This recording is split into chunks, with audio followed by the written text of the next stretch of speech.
Chapter 17. Sasi and the Three Sapphires. Because you and my son think so highly of Swami Sri Yukteswar, I will take a look at him. The tone of voice used by Dr. Narayan Chunder Roy implied that he was humoring the whim of half-wits. I concealed my indignation in the best traditions of the proselyter. My companion, a veterinary surgeon, was a confirmed agnostic. His young son Santosh had implored me to take an interest in his father. So far, my invaluable aid had been a bit on the invisible side. Dr. Roy accompanied me the following day to the Serampore Hermitage. After Master had granted him a brief interview, marked for the most part by stoic silence on both sides, the visitor brusquely departed. Why bring a dead man to the ashram? Sri Yukteswar looked at me inquiringly as soon as the door had closed on the Calcutta skeptic. Sir, the doctor is very much alive, but in a short time he will be dead. I was shocked. Sir, this will be a terrible blow to his son. Santosh yet hopes for time to change his father's materialistic views. I beseech you, Master, to help the man. Very well. For your sake. My guru's face was impassive. The proud horse doctor is far gone in diabetes, although he does not know it. In 15 days he will take to his bed. The physicians will give him up for lost. His natural time to leave this earth is 6 weeks from today. Due to your intercession, however, on that date he will recover. But there is one condition. You must get him to wear an astrological bangle. He will doubtless object as violently as one of his horses before an operation. Master chuckled, after a silence, during which I wondered how Santosh and I could best employ the arts of cajolery on the recalcitrant doctor. Sri Yukteswar made further disclosures. As soon as the man gets well, advise him not to eat meat. He will not heed this counsel, however, and in 6 months, just as he is feeling at his best, he will drop dead. Even that 6-month extension of life is granted him only because of your plea. The following day, I suggested to Santosh that he order an armlet at the jeweler's. It was ready in a week, but Dr. Roy refused to put it on. I am in the best of health. You will never impress me with these astrological superstitions. The doctor glanced at me belligerently. I recalled with amusement that Master had justifiably compared the man to a balky horse. Another 7 days passed. The doctor, suddenly ill, meekly consented to wear the bangle. 2 weeks later, the physician in attendance told me that his patient's case was hopeless. He supplied harrowing details of the ravages inflicted by diabetes. I shook my head. My guru has said that after a sickness lasting 1 month, Dr. Roy will be well. The physician stared at me incredulously, but he sought me out a fortnight later with an apologetic air. Dr. Roy has made a complete recovery, he exclaimed. It is the most amazing case in my experience. Never before have I seen a dying man show such an inexplicable comeback. Your guru must indeed be a healing prophet. After one interview with Dr. Roy, during which I repeated Sri Yukteswar's advice about a meatless diet, I did not see the man again for 6 months. He stopped for a chat one evening as I sat on the piazza of my family home on Gurpa Road. Tell your teacher that by eating meat frequently, I have wholly regained my strength. His unscientific ideas on diet have not influenced me. It was true that Dr. Roy looked a picture of health. But the next day Santosh came running to me from his home on the next block. This morning father dropped dead. This case was one of my strangest experiences with Master. He healed the rebellious veterinary surgeon in spite of his disbelief and extended the man's natural term on earth by 6 months, just because of my earnest supplication. Sri Yukteswar was boundless in his kindness when confronted by the urgent prayer of a devotee. It was my proudest privilege to bring college friends to meet my guru.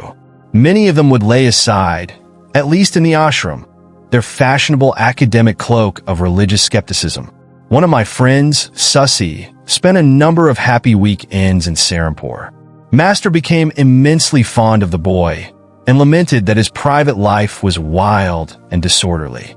Sasi, unless you reform, 1 year hence you will be dangerously ill.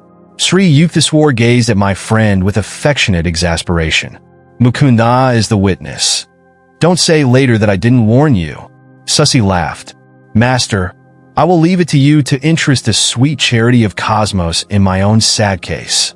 My spirit is willing, but my will is weak. You are my only savior on earth. I believe in nothing else. At least you should wear a 2-carat blue sapphire. It will help you. I can't afford one. Anyhow, dear Guruji, if trouble comes, I fully believe you will protect me. In a year you will bring 3 sapphires, Sri Yukteswar replied cryptically. They will be of no use then. Variations on this conversation took place regularly. I can't reform, Sasi would say in comical despair, and my trust in you, Master, is more precious to me than any stone. A year later, I was visiting my guru at the Calcutta home of his disciple, Narain Babu, about 10 o'clock in the morning. As Sri Yukteswar and I were sitting quietly in the second-floor parlor, I heard the front door open. Master straightened stiffly.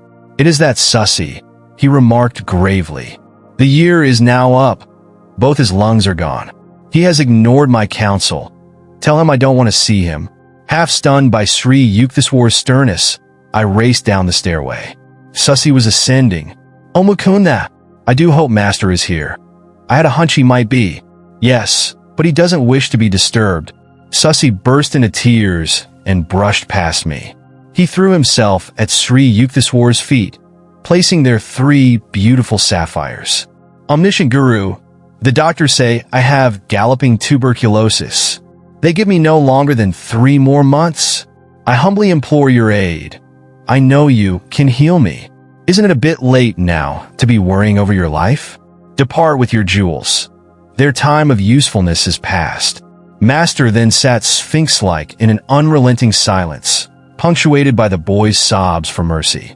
An intuitive conviction came to me that Sri Yukteswar was merely testing the depth of Sasi's faith in the divine healing power. I was not surprised a tense hour later when Master turned a sympathetic gaze on my prostrate friend. Get up, Sasi. What a commotion you make in other people's houses. Return your sapphires to the jewelers. They are an unnecessary expense now. But get an astrological bangle and wear it. Fear not. In a few weeks you shall be well. Sasi's smile illumined his tear-marred face like sudden sun over a sodden landscape. Beloved Guru, shall I take the medicines prescribed by the doctors? Sri Yukteswar's glance was longanimous. Just as you wish. Drink them or discard them. It does not matter. It is more possible for the sun and moon to interchange their positions than for you to die of tuberculosis. He added abruptly, Go now before I change my mind. With an agitated bow, my friend hastily departed. I visited him several times during the next few weeks and was aghast to find his condition increasingly worse. Sasi cannot last through the night. These words from his physician and the spectacle of my friend, now reduced almost to a skeleton, sent me post-haste to Serampore. My guru listened coldly to my tearful report. Why do you come here to bother me? You have already heard me assure Sasi of his recovery. I bowed before him in great awe and retreated to the door. Sri Yukteswar said no parting word, but sank into silence, his unwinking eyes half open. Their vision fled to another world. I returned at once to Sasi's home in Calcutta. With astonishment, I found my friend sitting up, drinking milk. Oh Mukunda, what a miracle! For hours ago, I felt Master's presence in the room. My terrible symptoms immediately disappeared. I feel that through his grace, I am entirely well. In a few weeks, Sasi was stouter and in better health than ever before. But his singular reaction to his healing had an ungrateful tinge. He seldom visited Sri Yukteswar again. My friend told me one day that he so deeply regretted his previous mode of life that he was ashamed to face Master. I could only conclude that Sasi's illness had had the contrasting effect of stiffening his will and impairing his manners. The first 2 years of my course at Scottish Church College were drawing to a close. My classroom attendance had been very spasmodic. What little studying I did was only to keep peace with my family. My 2 private tutors came regularly to my house. I was regularly absent. I can discern at least this one regularity in my scholastic career. In India, 2 successful years of college bring an intermediate arts diploma. The student may then look forward to another 2 years and his AB degree. The intermediate arts final examinations loomed ominously ahead. I fled to Puri, where my guru was spending a few weeks. Vaguely hoping that he would sanction my non-appearance at the finals, I related my embarrassing unpreparedness. But Master smiled consolingly. You have wholeheartedly pursued your spiritual duties and could not help neglecting your college work. Apply yourself diligently to your books for the next week. You shall get through your ordeal without failure. I returned to Calcutta, firmly suppressing all reasonable doubts that occasionally arose with unnerving ridicule. Surveying the mountain of books on my table, I felt like a traveler lost in a wilderness. A long period of meditation brought me a labor-saving inspiration. Opening each book at random, I studied only those pages which lay thus exposed. Pursuing this course during 18 hours a day for a week, I considered myself entitled to advise all succeeding generations on the art of cramming. The following days in the examination halls were a justification of my seemingly haphazard procedure. I passed all the tests, though by a hairbreadth. The congratulations of my friends and family were ludicrously mixed with ejaculations betraying their astonishment. On his return from Puri, Sri Yukteswar gave me a pleasant surprise. Your Calcutta studies are now over. I will see that you pursue your last 2 years of university work right here in Serampore. I was puzzled. Sir, there is no Bachelor of Arts course in this town. Serampore College, the sole institution of higher learning, offered only a 2-year course in intermediate arts. Master smiled mischievously. I am too old to go about collecting donations to establish an AB college for you. I guess I shall have to arrange the matter through someone else. 2 months later, Professor Howells, president of Serampore College, publicly announced that he had succeeded in raising sufficient funds to offer a 4-year course. Serampore College became a branch affiliation of the University of Calcutta. I was one of the first students to enroll in Serampore as an AB candidate. Guruji, how kind you are to me. I have been longing to leave Calcutta and be near you every day in Serampore. Professor Howells does not dream how much he owes to your silent help. Sri Yukteswar gazed at me with mock severity. Now you won't have to spend so many hours on trains. What a lot of free time for your studies. Perhaps you will become less of a last-minute crammer and more of a scholar. But somehow his tone lacked conviction. I hope you like this chapter. We need volunteers and sponsors to create content with even better quality and with more variety. If you wish to join this initiative as a volunteer or sponsor, please click the links given in description below. To help us reach more viewers, please like, comment, share, and subscribe to Biography Central. Also, check out our AI podcast series on Autobiography of a Yogi, where we discuss content of each chapter at a much greater depth. Thank you for your time. It means a lot. Namaste.